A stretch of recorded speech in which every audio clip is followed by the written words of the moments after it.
The time is 10:37, and so we are going to go ahead and just get started with a few things. We're still waiting for our main speaker to come on, and I do want to be respectful of people's time. So if we can, folks that are not speaking, if you can do us a favor and mute, just to give you a little bit of heads up, our original program has changed a little bit. I'm going to speak about that. But before I do, I want to encourage all of you to please put into the chat where you're joining us from, and share with us what you're excited about. A lot of times we talk about our fears and concerns. I want to talk about what we're excited about, because big change is coming to this nation, and you're all a part of that. Without further ado, I'm going to just briefly introduce myself. My name is Lori Woodward Garcia. I'm here with an amazing group of leaders from Indivisible Florida Network around the state. Folks, if you want to raise your hand, our fellow leaders, so you can all see who's here. Thank you so much for joining us. Jane, if you want to go ahead and, if you want to go ahead and tell us a little bit about the Indivisible Florida Network. Sure. Hi, everybody, and thanks to Lori and also to Palm Beach Indivisibles for organizing this program, which is, I think, going to be amazing and couldn't be more opportune. The Indivisible Florida Network is an association, informal, of 20 groups, indivisible groups around the state. We've been working together for a couple of years, and formally as the Indivisible Florida Network for almost, I don't know, a month or no, more than a month, about 6 months. We do campaigns like letters on pressing issues, letters to our senators and to Governor DeSantis. We have organized programs like this program, and we also support each other in best practices for what we're doing to win this state for Joe Biden and for our amazing Democratic local candidates. If you are not a member of an indivisible group, I put the URL in the chat box, indivisibleflorida.org. You can find the nearest one to you on our website. And if you are not near any of our groups, you're welcome to sign up on our website, and we will be in touch with you and keep you involved. So thanks, everybody, and I'll give it back to Lori. Thank you so much, Jane. And as Jane said, if you're not part of a resistance group, you're welcome to join any of us. Not all of us are under Indivisible, but we're all tied together, and we've got a lot of work to do in this state. So I encourage anybody to get in now. We're in the fight of our life, not just for, especially in Florida, on healthcare, immigration reform, gun safety, environments, jobs, the COVID situation, unemployment. There's so many things. And I know we're all tired and exhausted, but I also know there's a lot of hope, and we can change this narrative. There is a lot more of us. We just have to do the work. We have to have the conversations. We have to fight hard, and we have to get really creative. The presentation this morning has been in the works for a while. Didn't know this was going to happen, unfortunately, with Ruth Bader Ginsburg. That was a great loss. This program had already been planned.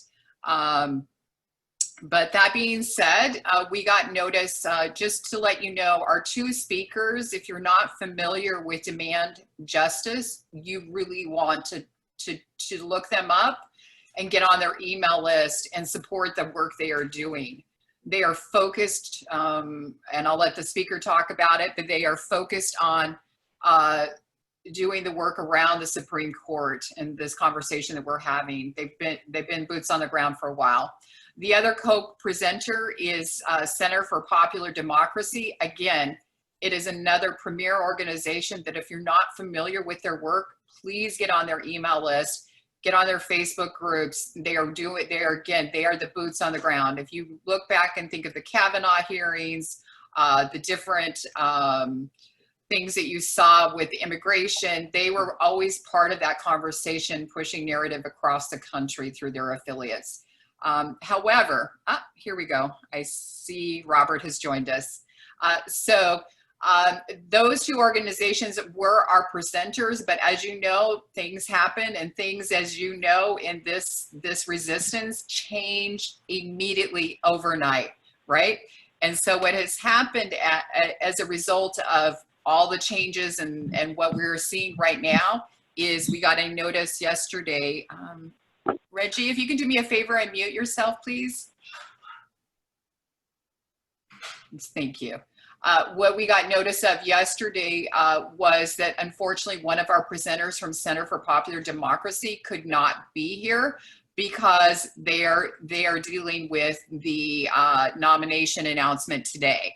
So that being said, we've kind of changed the program a little bit, but we still will have access to the full presentation, and we will make sure that you are all going to receive that. We're going to post that on YouTube because it gives sort of a timeline, a structure, tells the story, enables us as activists to have that conversation with people around us. Why should we fight on the courts? And without further ado, I do see that Robert has come on. He is very busy with demand justice, so we're going to open it up to him and have him make his presentation, and we'll circle back on our next steps. Does that sound good? And if you have any questions, please help the moderators out, put question, and then whatever it is, and we will try and get to it. So thank you all so much. Robert, let me unmute you. Can you unmute yourself, Robert? Yeah. Awesome. And do you need me to, you should be able to share your screen. If not, I'll make you Fantastic. co-host. Thank you so much for joining us today. Of course. I was actually very much looking forward to this. And the announcement wasn't supposed to be officially until today at 5, but then leaks happened yesterday and we got word. And, you know, as you were saying, Lori, we are all adapting to changes in the news cycle.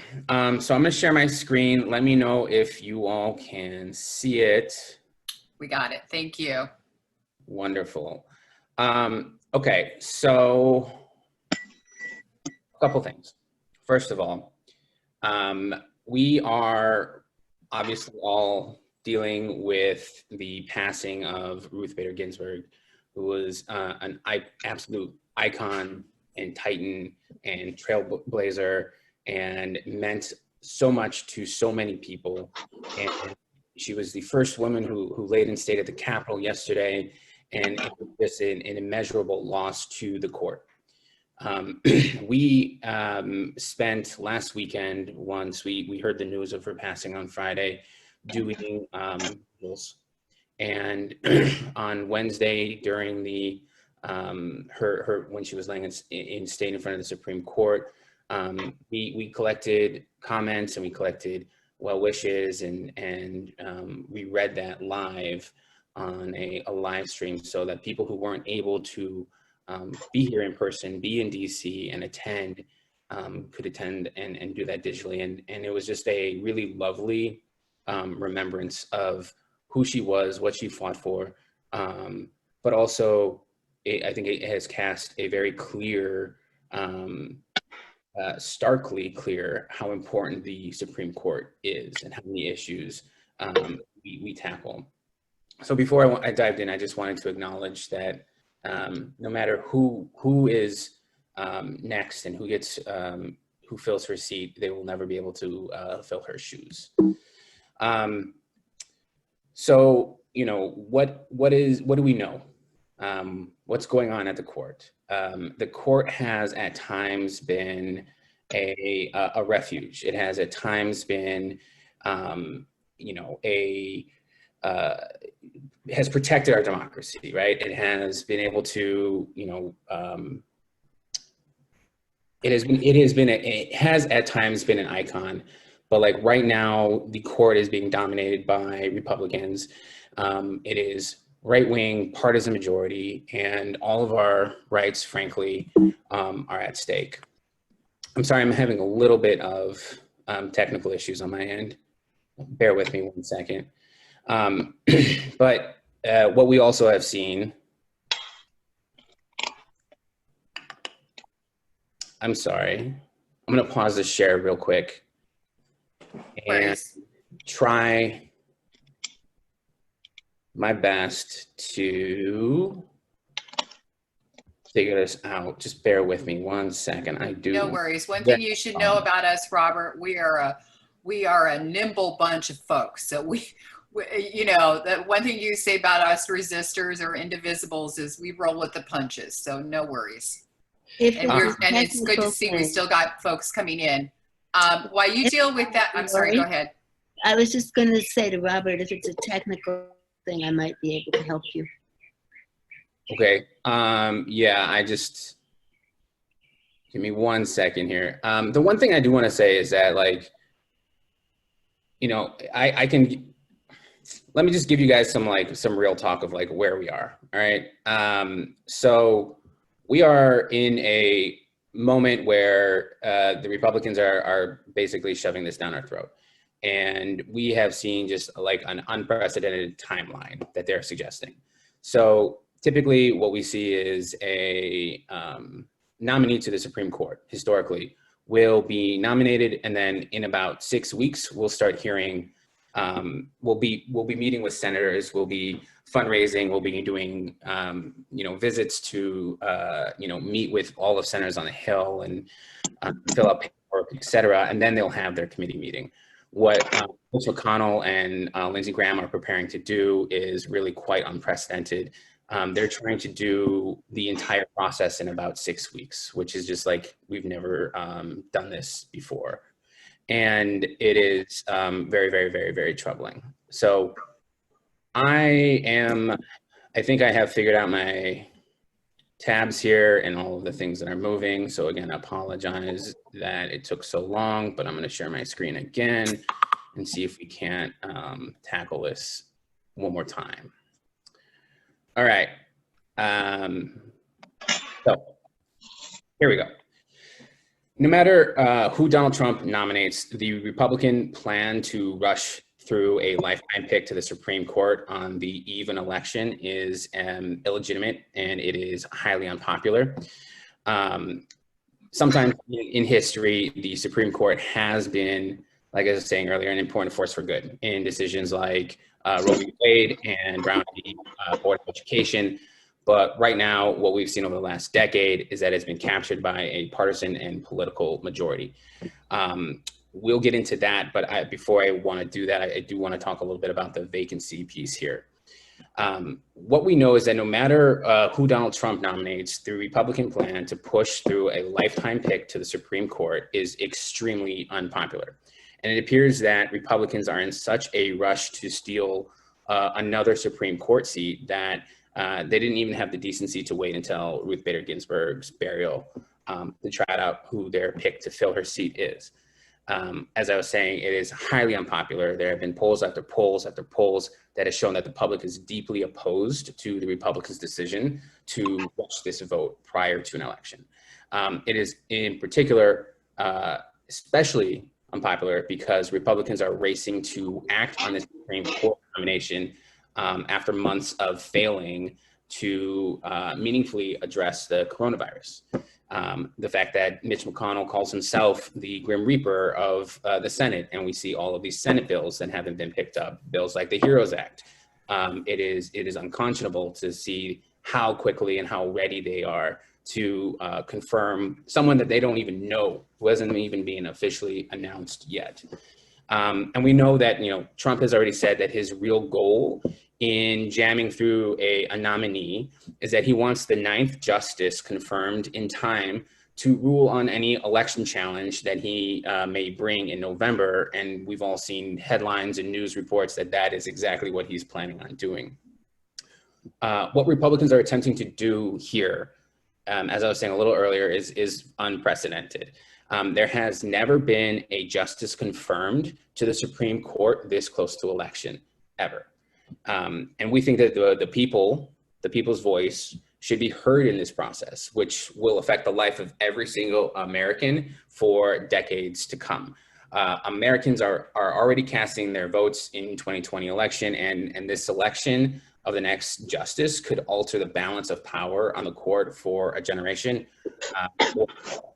On top of everything, this move directly contradicts Republicans' own rule from 2016, when they insisted that any vote on a successor to the late Anthony Scalia should take place after the election, and the vacancy, that vacancy arose months earlier than this one. The people's voice, on top of everything, we are looking at a rough timeline that is not set in stone. And so this is what I'm going to run through here is just a couple of best guesses based off of Senate intel that we have. So we think a rough timeline here is an official announcement by Trump of Amy Coney Barrett tonight at 5 p.m. Then we expect, instead of the traditional 6 weeks, probably 2 weeks of her going around, taking meetings on the Hill, meeting with senators, doing fundraisers here in DC, filling out proper paperwork, et cetera.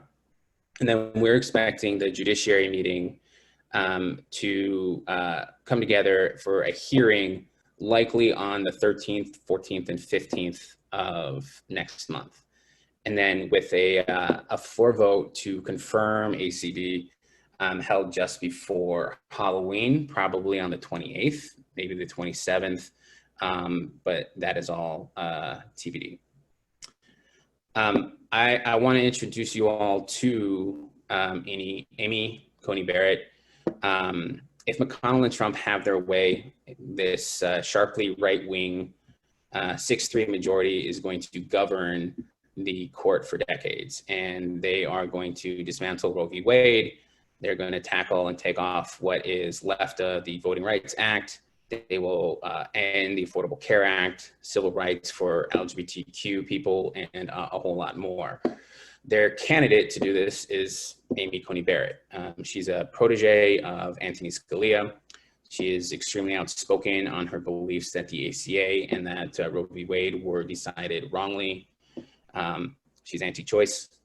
She's a member of, or was a member of, an anti-choice group of professors at Notre Dame, where she taught law for a good chunk of her career before 3 years ago, when she was appointed to the circuit court in Indiana.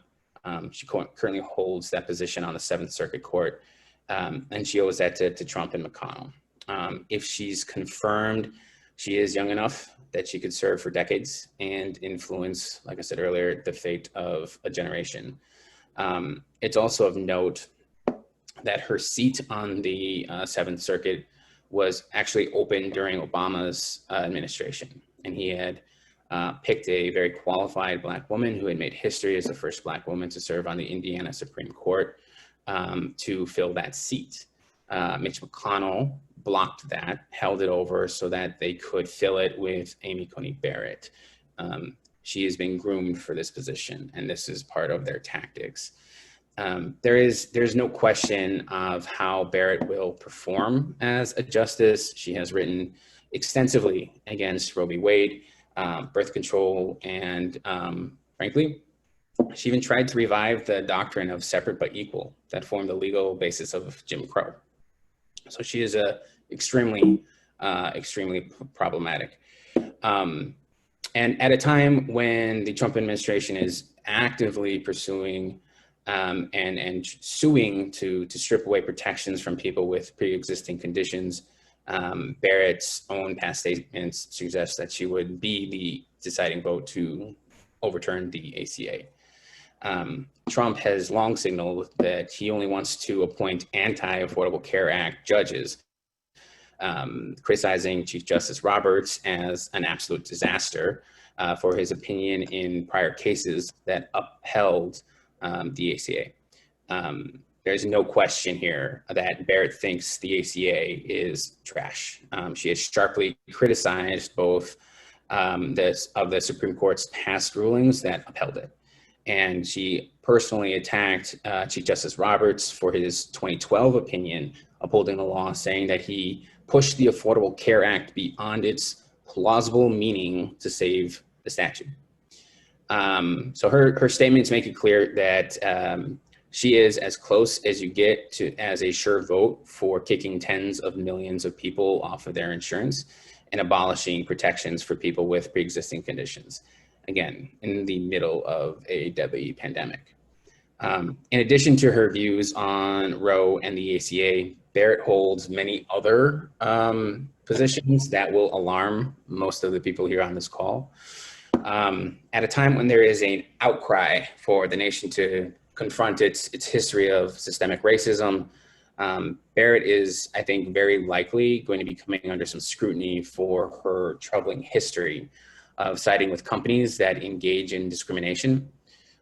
In one case, she sided with a company that segregated employees by race. In another, she ruled it was not age discrimination for a company to disqualify applicants with too many years of experience. And on a range of issues from LGBTQ rights to workers' rights and gun violence prevention to immigrant rights, like Barrett's record just raises a lot of red flags.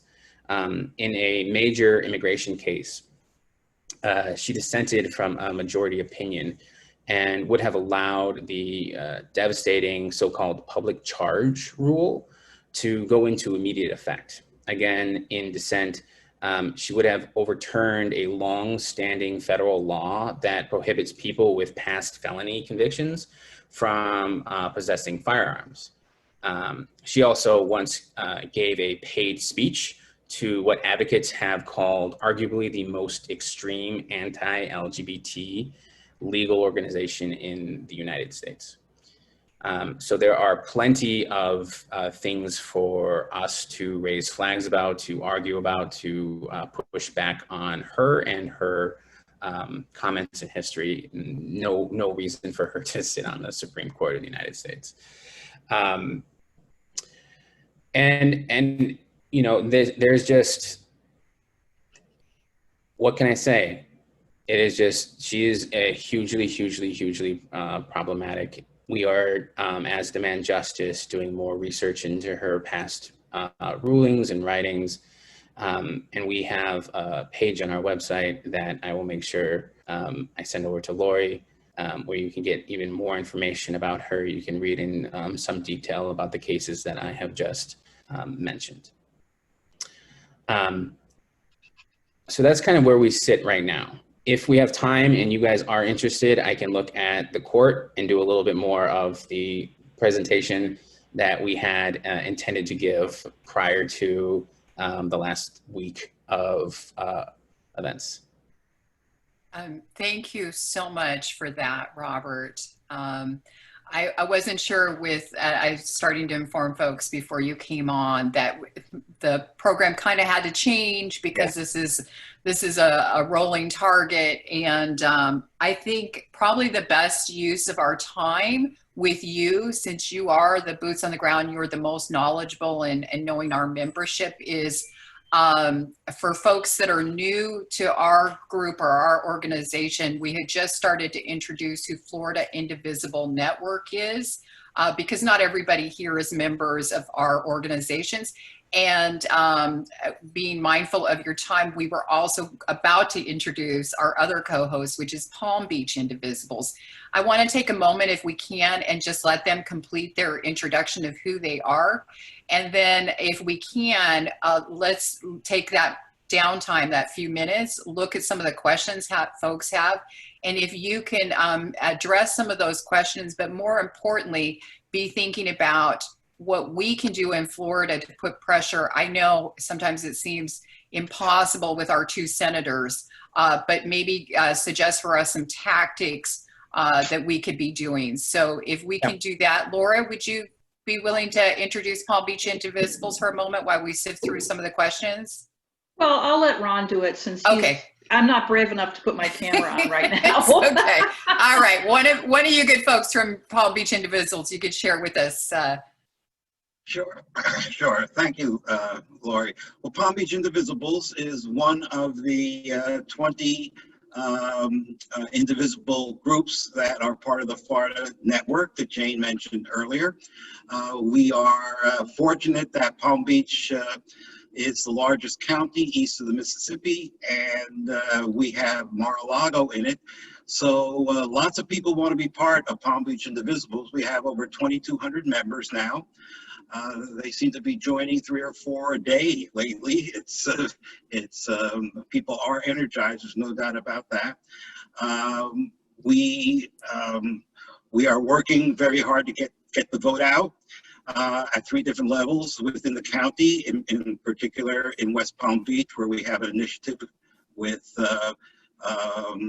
various youth activist groups to get out the vote in precincts that have traditionally not voted in the numbers they should. And we're working with other Florida indivisible groups to support the candidates across the state and in House and Senate races that we think are flippable.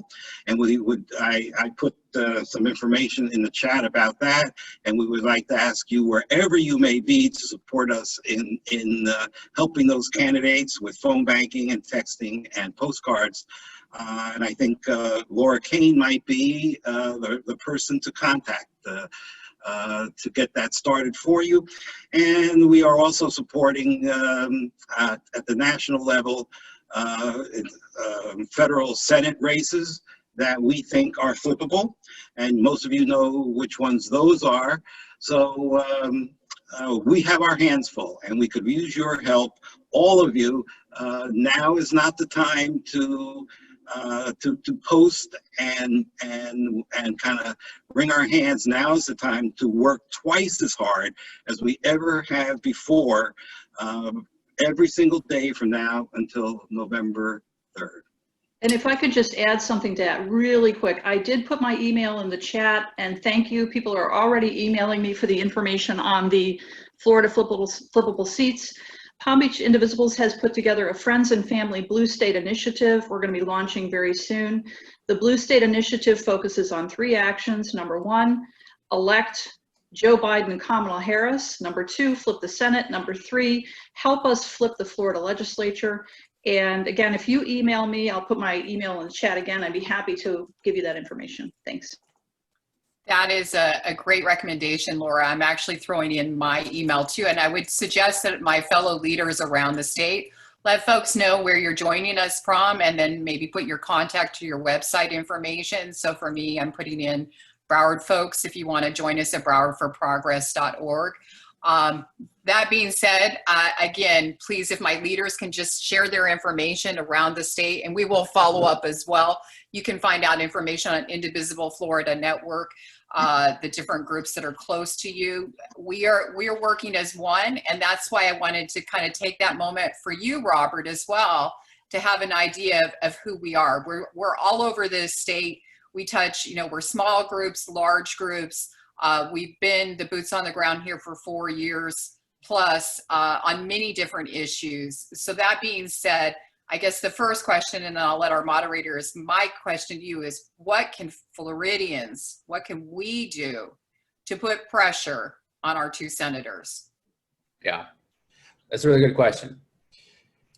The first thing I want to say is that, like, I've seen some stuff in the chat about her, and you guys might have seen some headlines about Amy Coney Barrett's religion, and how that impacts her belief around Roe in particular. We, as Demand Justice, are not going to be talking about her religion. She has written and said enough for us, like plenty of content, plenty of information for us to hold her to account without having to bring in her religion. So that's just not something that that's not an angle that we're going to be taking. This is what the I'm sorry, just Yep. One question on that, if I may interject. Is that because do you feel like it's divisive and it hurts the narrative, or what would be the reasoning for that? Yeah, I don't think it helps. It kind of turns her into a martyr. Yeah. And so like, we just want to be really, there's plenty of information and there's plenty of things for us to go after her about, that we don't have to engage and like risk turning her into a martyr, right? There's also, can you clarify it for the group? yeah, so there's two things. There's the kind of more normsy Dems who might legitimize this process by taking meetings with her. If we go after and we attack her based off of her religion, some normsy Dems that are maybe identify as and think that that's unfair might support and take the meeting, even though they're not going to end up voting for her on the floor. What I mean by that is what religion, what right wing, I mean, what does she represent? That's what I mean. So I don't know the name of the specific group that she is part of. There is some information out there about their beliefs and kind of being deferential to the man. That is just stuff that I have not fully pursued, because it's not a line of messaging that we're going to be taking. So I don't have a good answer for you there. I can just interject something that I saw this morning, where there was already supposedly she belonged to a group that was like the basis of the Handmaid's Tale, and it just is, and it's almost conspiracy kind of theory. And I'm not saying that she's not part of that group, but I do understand your point, Robert. We want to fight on facts, right? Yeah, exactly. Fight on the rule of law, because once we get into this, kind of, how she is in her own life or her religion, that takes away from the facts. And the facts are, how does she rule in the past? What has she said in public on court cases that would impact millions of people? So I do understand that. And so the broader strategy, at least that, reading tea leaves and watching the court and talking to folks on the Hill, the broader strategy that Trump is hoping to do here is to use this as a fight to engage his base, to give him something to talk about that's not around COVID relief, that's not about the HEROES Act, that's not about systemic racism, that's not about the West Coast being on fire, anything. It's giving him something that he's very comfortable in talking about. And that's why for the kind of messaging that we're thinking about, and we're talking about and framing it to senators, and I think that you can do for Rubio and Scott, is just like, we don't want your nominee, we want COVID relief. We don't want your nominee, we want immigration reform. We don't want your nominee, we need health care. And just to pivot, so like, our call is that there shouldn't be a vote on the floor. There should not be a vote to confirm before the inauguration. Until after the inauguration, there should not be a vote on the Senate for this nominee or for any nominee. And so there's a lot of tactics, right? What we want to make sure, so what you guys can do is you can obviously call your senators, right? Call them, let them know, be loud, be heard that you want COVID relief, you don't want this nominee. There are a lot of groups around the country who are doing wake-up calls at senators' homes. There are a lot of groups who are orchestrating office takeovers. And there are a lot of groups that are doing bird dogging the senators. One of the things that we are looking at is trying to figure out what the Senate's schedule is for the month of October. Like I said earlier, we're expecting, there's a continuing resolution to prevent the government shutdown that is going to be voted on Tuesday of next week, Wednesday of next week. So we're expecting senators to be coming into town or to stay in town until Wednesday, or to fly back on Tuesday. And then for the committee, at least, the Judiciary Committee, to come back into town, into DC on the 13th, 14th, and the 15th. And in between that, some Republican senators might actually stay in DC to try and make this process feel more normal, and to meet with Amy Coney Barrett and to hold some of those meetings and to try and legitimize this process. Others, others might be flying back into state, into their district to do events and that kind of thing.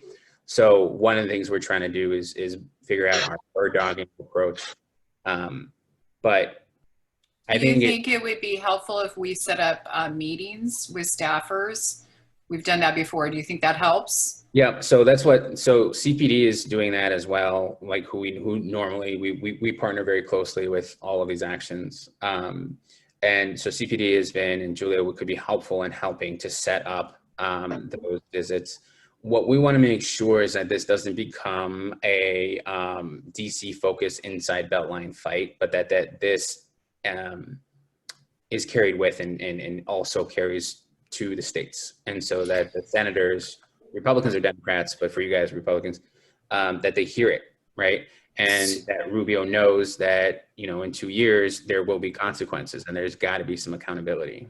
So I just want to take a moment and then we'll open up for questions for folks about that question of, is it worth it meeting with staffers?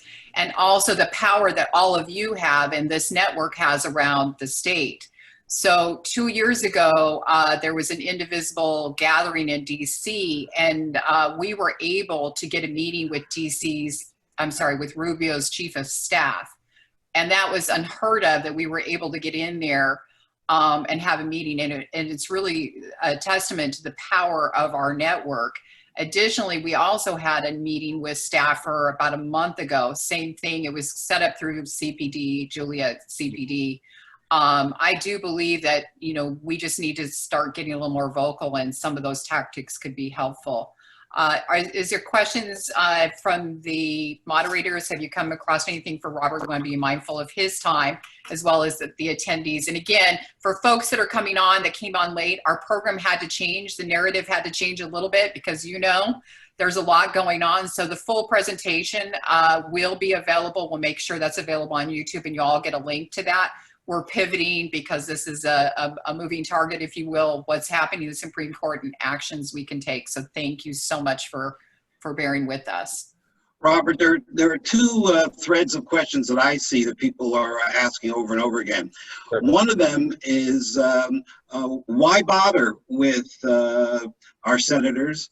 They're intractable. They've already announced what they're going to do. What's the point of wasting energy on them? That's one. And the second set is, given that, what is the Democrats should be doing? Can you talk a little bit about possible bills that the Democrats are planning or thinking about in the House and the Senate with respect to what the future court might look like? Yeah. Okay, so let's talk about the Democrats first.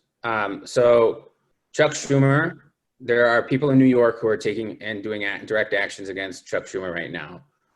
Waking up, doing a dance party in front of his house in the mornings, occupying his offices, making phone calls, and trying to show him and ask him to show some leadership on this issue.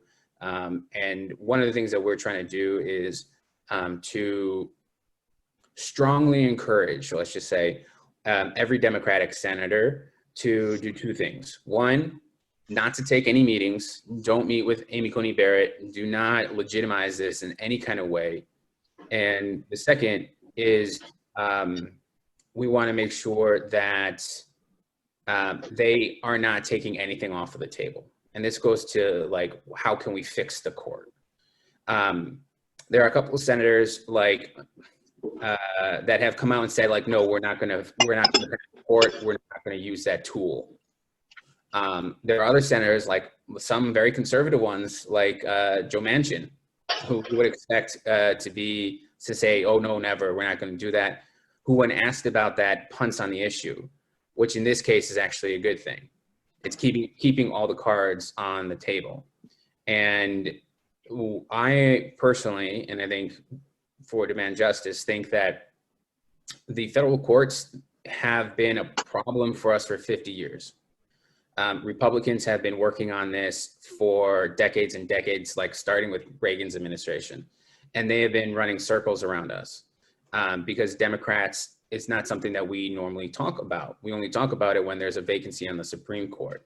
But the Republican takeover is frankly at every level of the federal courts.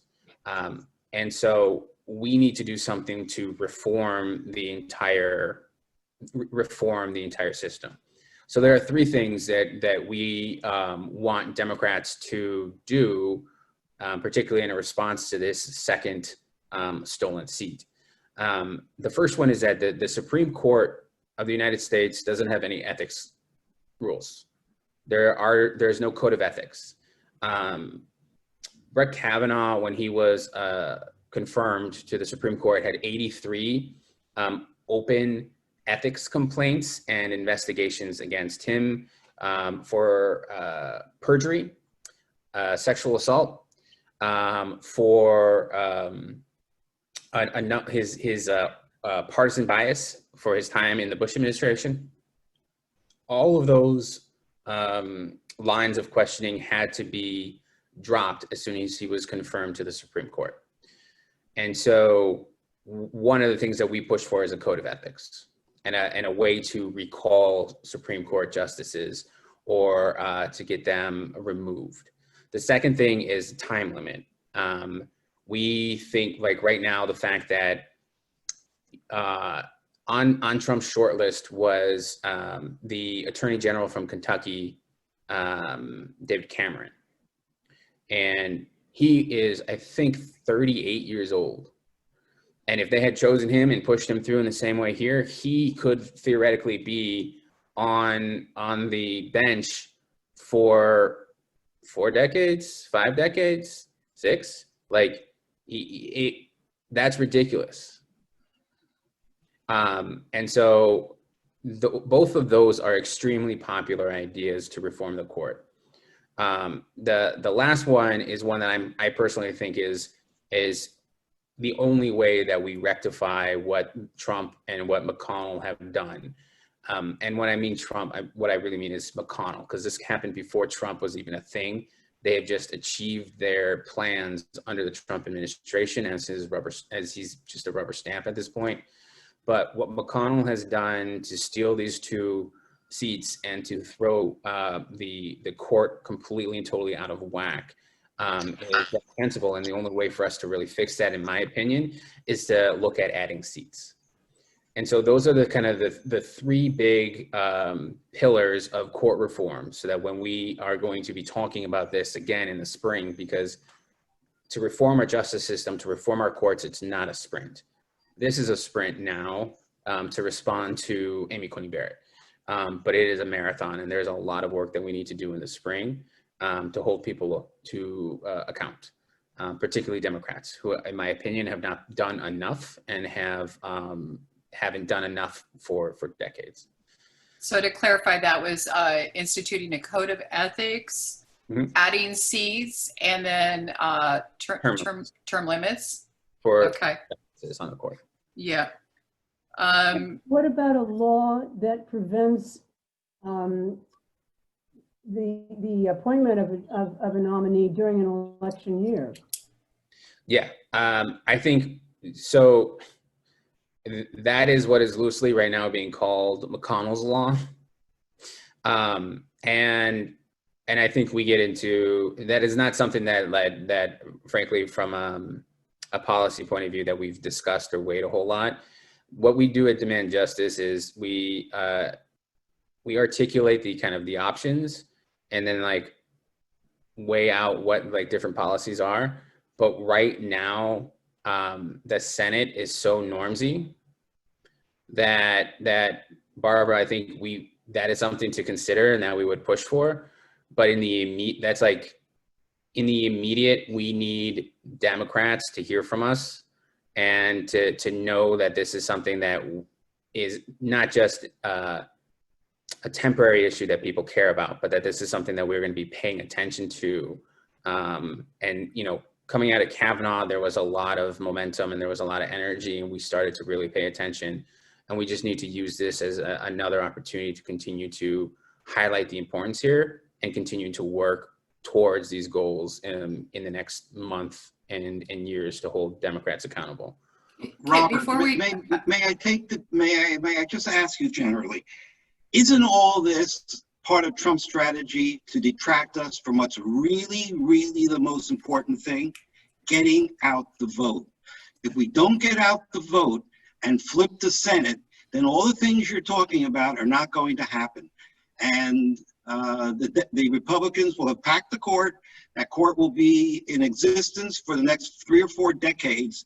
We have to concentrate on getting out the vote and getting a Democratic majority in the Senate. Isn't that what it's all about?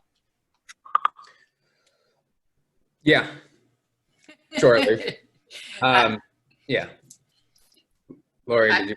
I do think, because remember, Robert's probably, I don't know, 501c3, C4, there's certain things that he's nodding his head and possibly can't say certain things. So I'm going to interject there and thumbs up. Sorry. We absolutely. But I do want to make a comment about, I saw in the chat about the tactics around Rubio and Scott. And I'm just going to frame it. And somebody said something in there about, the senator from Utah, Romney.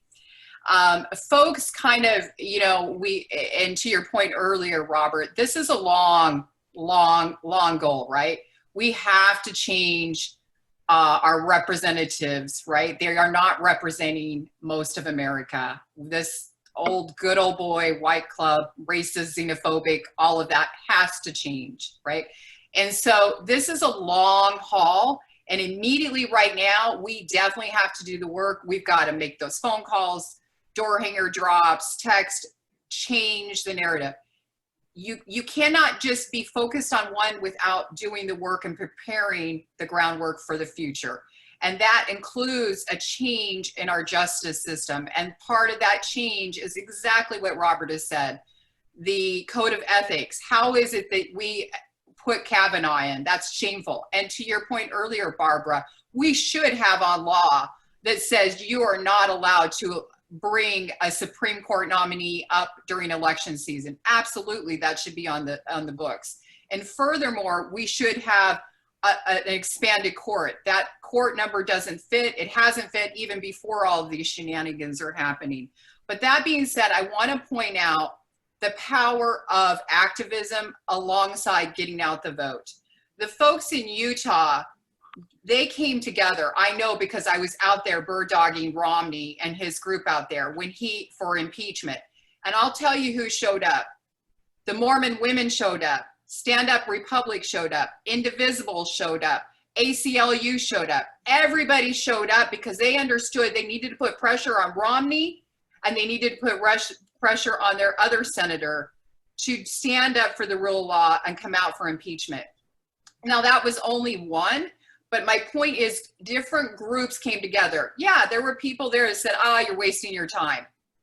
I get that, but this isn't just about moving Romney. This is not just about moving Rubio. This is not just about moving Scott.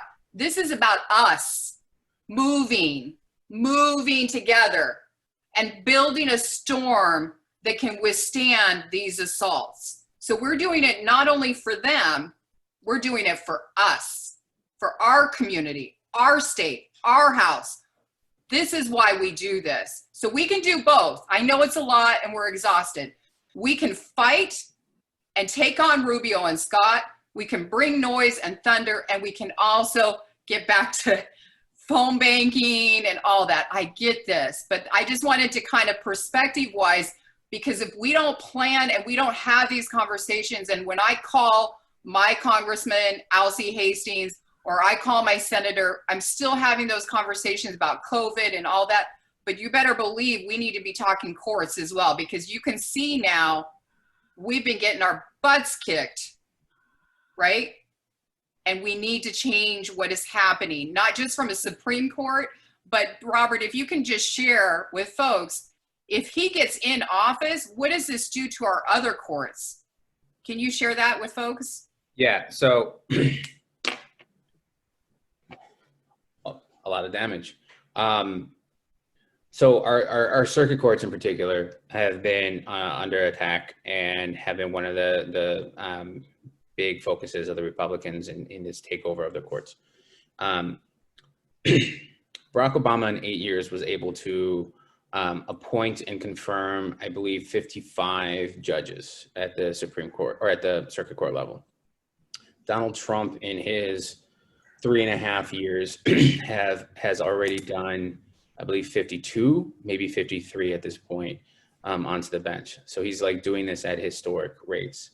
And the candidates are both Barbara Lagoa, who was rumored to be kind of one of the top contenders, who was on the Florida Supreme Court, and Amy Coney Barrett, who is also on the Seventh Circuit. They're both circuit court judges and have both been appointed by Trump and McConnell. What we're looking at is even more.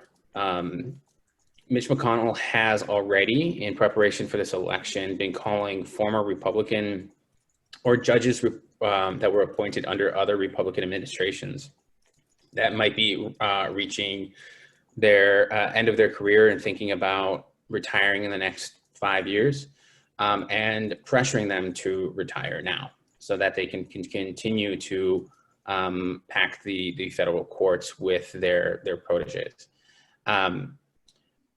And like, I think one of the very striking things is that a lot of the people are like beyond, they're just super, super young. So they're going to be there for decades. They don't have a lot of experience.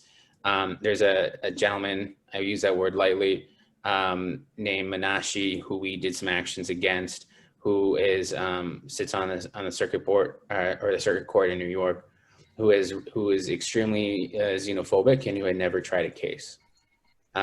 Who has said just some absolutely wild things about race and about women and about like sexual harassment. And these are the types of people that are being placed on the circuit court. They are overwhelmingly white men. I think there's it's 88% white men out of the 52. Wow. They are hyper conservative. Some of them have worked directly for Donald Trump on either his campaign or his administration. I think about 9 of them, if memory serves. This is the lasting impact. The circuit courts here, they hear 10, 15 times the amount of cases that the Supreme Court hear. And they act as a doorway, as a gateway to the Supreme Court. And with the Republican legislators that we have over so many, in so many different states, they write laws that are designed to be challenged in court, to go through the circuit court and end at the Supreme Court so that it then can become law of the land. And we saw that this term with some of the abortion cases that were heard. They were literally word for word the same bill that was heard and struck down that was coming out of Texas and the Louisiana, but the lawmakers just copied and pasted basically and assumed that since they had Kavanaugh on the bench that it would be kind of game, set, match, like it would be a done deal. Roberts told them try again. And so John Roberts is not a hero. John Roberts is not a moderate. John Roberts has decades of, from his time in the Reagan administration, has been trying to gut the Voter Rights Act. He's been trying to make it harder for people to vote for his entire career. So he is not a hero here. But in the wild, wild world that we now live in, he is the swing vote, or he was. Now, unless we expand the court, Trump will have nominated 3 of the 9 justices himself, and they will have a just 6-3 supermajority. So I don't know if there will be a swing vote after this, unless we do something to reform. And so I would say that a lot of the work that you all do and can do with Rubio and with Scott is very, very important from a media perspective, right?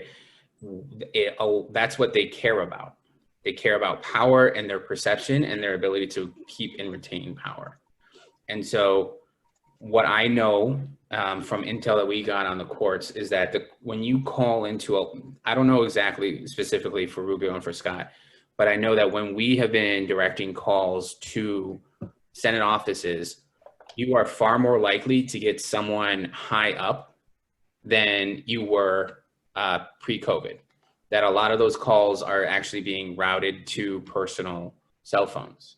And so we know that we are reaching we're reaching different and people who have more power. Will you be able to sway them? I think it's really important to think about what our goals, right? The calls are a tactic. Is the goal to actually sway them, or is the goal to get more people engaged and more people fired up, more people to see the impact that the courts have, and to make sure that your next senator, when you tackle Rubio, will support court reform and will be a champion for this issue to fix this branch of government that has currently been just absolutely corrupted. Thank you for that. Moderators, do we have any other questions that, looking at the time, I want to make sure that we're respectful of people's times. Jane, is there any questions that you feel like we need to?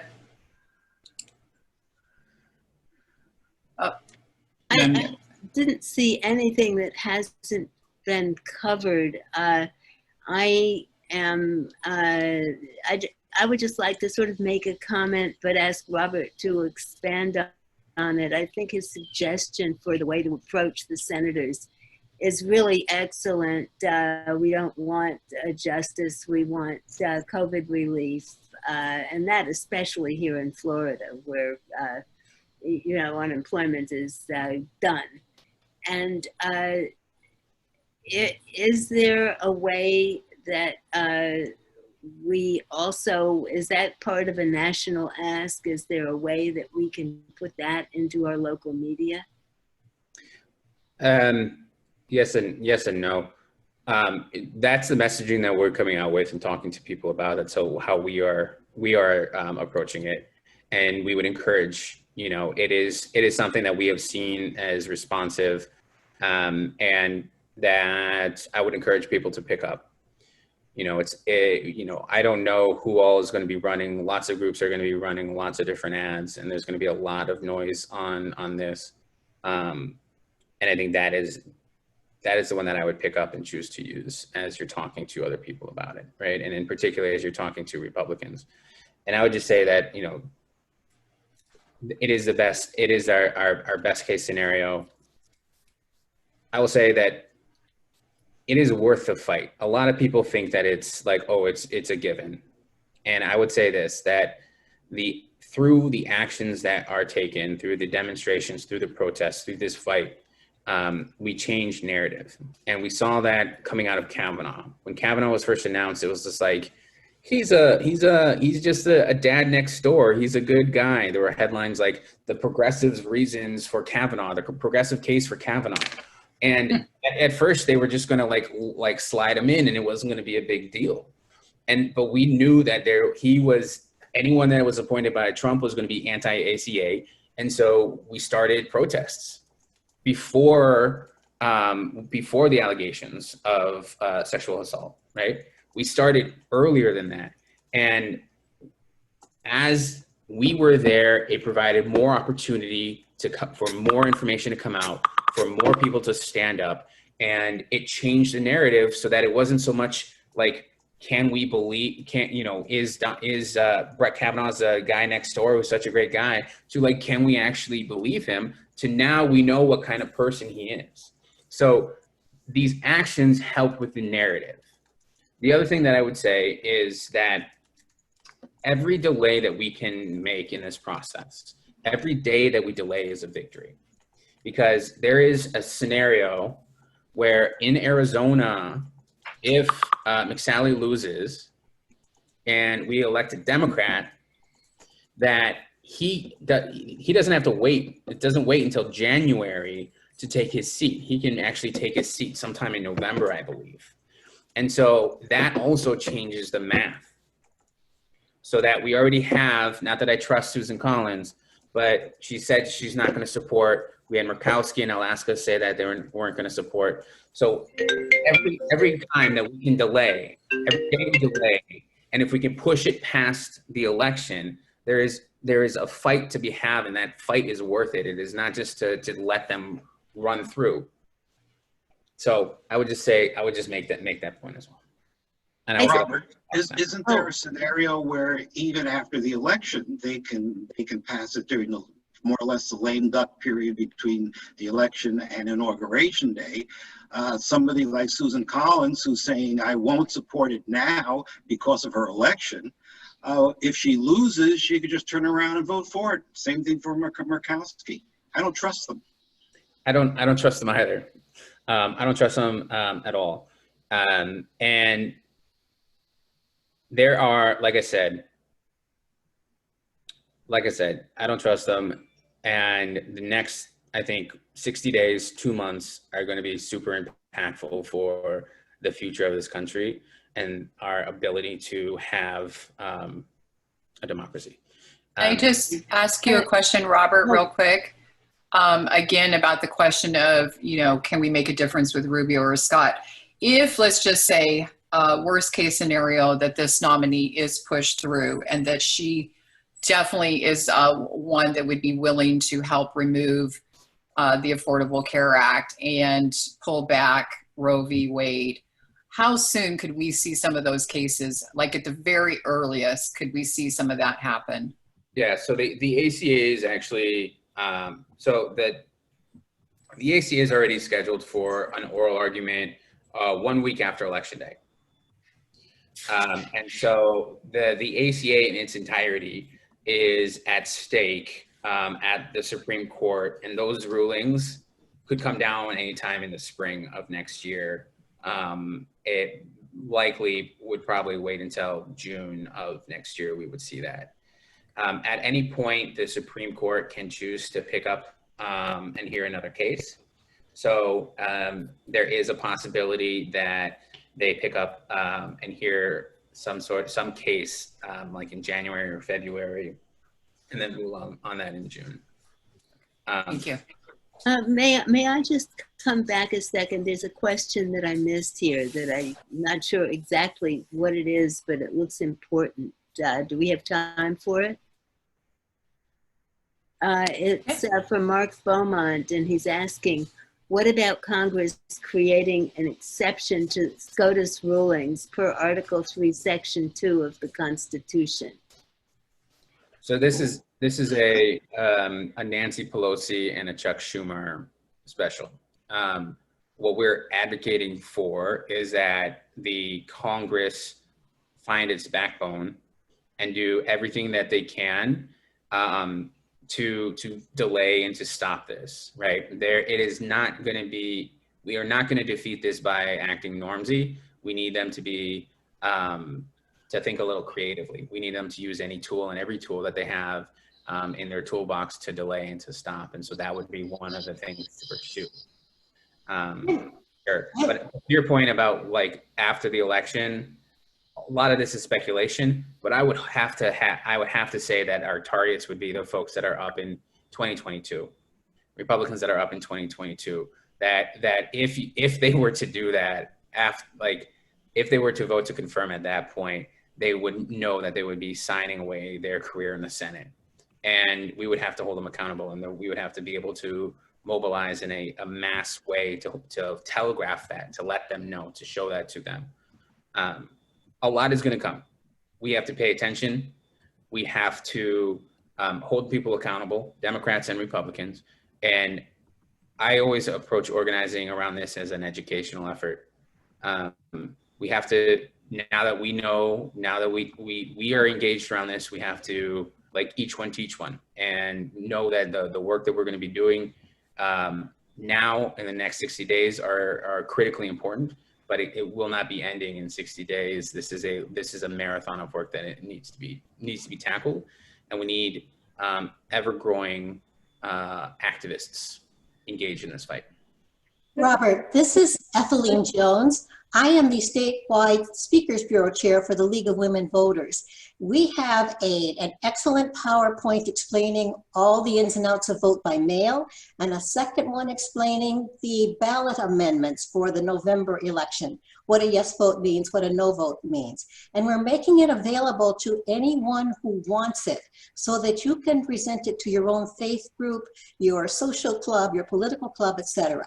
Just let me know to whom I can send a link to get the PowerPoints, and I ask that you would distribute that to everyone on the call.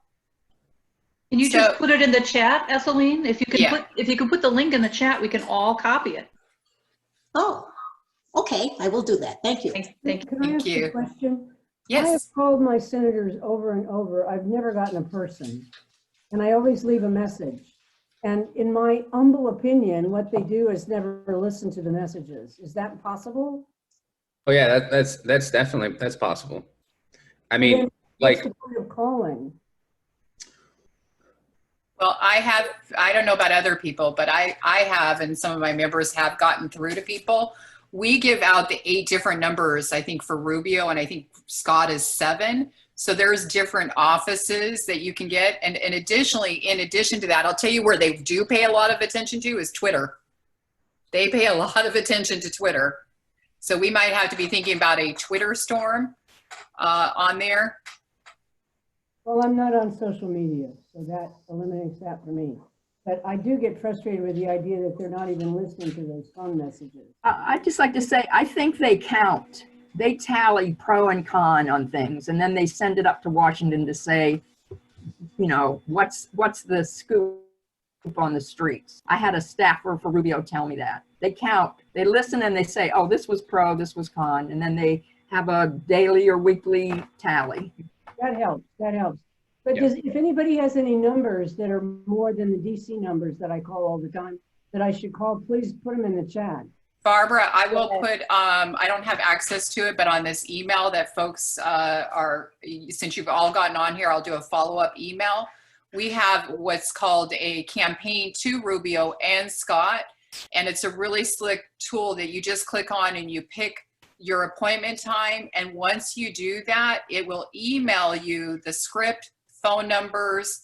And what's great about that, if you get on that list, our goal is to keep calling them every 5 minutes. We need, believe it or not, in the state of Florida, we only need 450 people to sign up, and they will take every minute, every 5 minutes, we would be calling their office, which is my dream, is to hold them accountable. Of course, you don't have to follow the script, but the great thing about that tool is it gives you all their phone numbers, and then you can just call. It also gives you a link to their Twitter and their to submit your comments by email. So I'll make sure that you all have that. That's a wonderful tactic. I see somebody on here had suggested, can they participate? Yes, we will follow up. This organization, I want to be mindful because people are going to be hopping off. So I do want to point out, we will follow this email up, Indivisible Florida Network, along with our co-sponsor today, Palm Beach Indivisibles, will come up with a collective statewide action. You'll see a follow-up email. If you're on this Zoom, you'll get all that information of what we're recommending. If anybody, I see somebody is already planning to do a street something in front of a Rubio office. If you have tactics or things that you want to do, reply back to the email or send us an email. I'm Lori at BrowardForProgress.org. Laura's on here as well. Send us that and we'll be happy to amplify that. Thanks. So, I think you're on mute. 1 second. What I hear is that trying Twitter might be a good option because it's public. Other people will read it too, not only the senators, right? Yeah, I think the one thing Robert said, and correct me if I'm wrong, Robert said the one thing they don't like is bad press, bad media. So if we're frustrated our phone calls aren't being tallied, then let's try and publicly on social media. Let's try it. It's worth it because everybody reads Twitter. We know this is Christelle with Palm Beach Indivisibles. We have just brought someone on the team that is going to just focus 100% of their days with us on Twitter for that exact reason. So if anybody wants to sign up and create Beautiful. a Twitter account and do nothing more than just look at ours and retweet things out, if they don't understand Twitter, that will at least be something that should be easy enough for you to do if you don't feel confident creating new content. And the more we can push out each other's messages on Twitter, the better it will be for everyone. So we need to go to their Twitter account, right? Yeah. Yeah. Okay. Thank you. Robert, do you have any last words for us? We'll close out. Yeah, I just want to say this, that when we bird dog, we do 100 encounters to get one that is captured and good and that can kind of go viral. That this is not something that we're looking for, like, you know, a silver bullet. That it's going to take us, and it's going to take hundreds and hundreds and hundreds of encounters for us to get what we need and to be able to generate that bad press and to hold them account and push them and show the media that there's that energy there and to get reporters to start asking them questions. So it all accumulates and it's all important, and we all have to fight, because if it's just a few of us or just one of us doing it, they're going to brush it off, but they can't brush off hundreds and hundreds and hundreds of people engaging. That's a great point, and I think sometimes we need to constantly remind ourselves, because we're of this instant. We want the fix right now, right this minute, and the reality is, as you said, for 1,000 actions that we do, maybe one or two make media, but it's a slow build. But we can do this if we continue to be persistent. I look forward to Lori. Yeah. Lori, Yes. and Robert, Maria has had her hand up for a while. I'm So- sorry, I'm not seeing that. I only No have problem. the other screen. Thank you for letting me know. Lori, before we go, can I just quickly, I know a couple of groups are doing meetings on the ballot amendments. We have ours a week from yesterday, October 2nd at 7. So you have the benefit of actually being able to sit down with a cocktail. And Lord knows I need one in the evenings. So I'll put that information in the chat again. And I know there are a couple of others that are also doing that. Thanks. Thank you for that. And we'll make sure we'll share that with folks. Yes, Maria, please. Could somebody explain the term bird dogging so I can do it, but I don't know what to do? No worries. So bird dogging, for folks that don't know, is probably what you've seen on TV, where, for example, a senator is walking through the airport and people catch on camera, Rubio, shame on you. You're worried about Supreme Court. What about COVID hitting our state? What about the unemployed and the sick and the people that are losing their health care? That is called bird dogging. Maria, wait, let me finish. So bird dogging is a tactic to get them on record and bring attention to them. We're not going to do a bird dogging. We can do definitely a bird dogging class here at another time, but that's just a tactic. It's one tactic in addition to the phones, in addition to tweeting, in addition to sending emails. It's just one tactic to try and bring attention to our senators really pushing their agenda as opposed to helping Floridians. Okay. All right. Any other questions? Okay. No. All right. So you heard it, Robert. We're going to need a class on bird dogging, because I think we need to. I don't want to take up more folks' time, but I definitely think you've got some riled up folks here. So we definitely want to learn those tactics of how we can take action, not just with our senators, but with any elected official that is not doing their job, and how we can hold them accountable and what we can do to bring attention to that. So any other questions that I missed? I don't see the hands. I'm sorry. Will there be another meeting like this? Yeah. Soon. Soon. Yes. So great question. Again, go on to Indivisible Florida Network for folks. We have statewide several groups across our state, over 20. You heard from Palm Beach Indivisibles. I'm in Broward, browardforprogress.org. We've got Florida 13. We've got a lot of different groups around the state. We all do our individual meetings. This group is amazing. Our Indivisible Florida Network. We've had Amy Siskin on. We've had wonderful speakers like you heard today. And we're going to do this on a pretty much almost monthly basis. So if you're on this meeting, you'll get an invite to the next one, as well as a promise we will follow up with next step email information to share with folks. Because believe it or not, the next month or two are going to be a make it or break it for this state, not just this nation. So stay tuned. Please pay attention to our emails. Lori, I just want to make a quick plug. If you guys want more information on court and Amy Coney Barrett, you can go to demandjustice.org. I'm with Demand Justice. This is what we do. We prepare for these fights. So we're doing a lot of research and getting a lot of content out there. And the other thing is that we have a Facebook group, Supreme Court Voter. And it's where we are, it's about 3,000 people at this point where we're organizing and talking about more issues and going to be doing more trainings. But Lori, we would be happy to come back, do the original presentation that we were going to do. Thank you so much. And I just want to thank you all for leaning in and coming with some really great questions. I really enjoyed this time. I unfortunately have to jump, but yeah, thank you. Thank you, Robert. Thank you, Robert. Thank you, Robert. Great job. Thank you, Robert. This was amazing. Thank you, everybody. Yeah, thank you, everybody. I promise we'll follow up with the emails. Stay tuned. We got a lot of work to do. You guys are all awesome. Thank you, Broward for Progress. Thank you, Palm Beach Indivisible. Indeed, yes.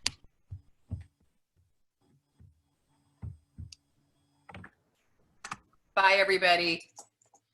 Bye. Bye, Susie.